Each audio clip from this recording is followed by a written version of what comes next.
First Corinthians 11:15.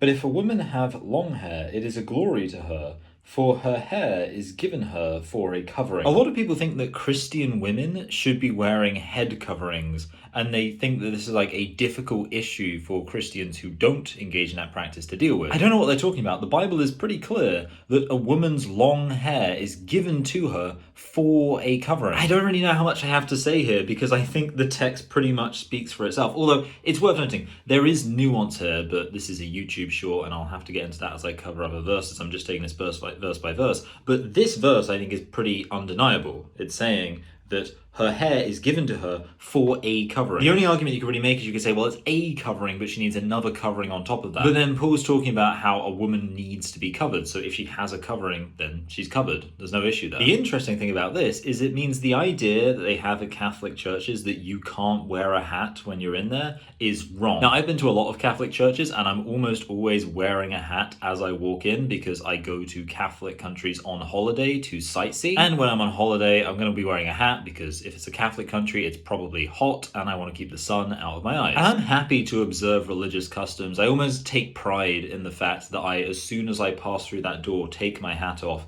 Because, I want to be respectful to people's religions, even if I don't agree with them. But I should point out that this is unbiblical, of course, because the reason why men are supposed to take off their hats is because the Bible says it's a shame for a man to have his head covered in church. But as we just saw, when it's talking about a woman's covering, it's talking about her having long hair. So if the Catholic Church was actually to enforce this rule, they'd have to insist that every man entering a church with long hair gets it cut. That gets to the wider issue here, which is that you shouldn't expect people to show up to church sinless. Even if you think men shouldn't be in church with long hair, the fact remains that the church is not supposed to be a place where everybody's perfect, where everybody's doing what they should be doing, because the church is a place for sinners. So I'd say if you're visiting a Catholic church, yes, obviously be respectful, take your hat off. But if you're going to a Christian church, maybe you as a man shouldn't have long hair. But that shouldn't stop you coming to church because all have sinned and fallen short of the glory of God.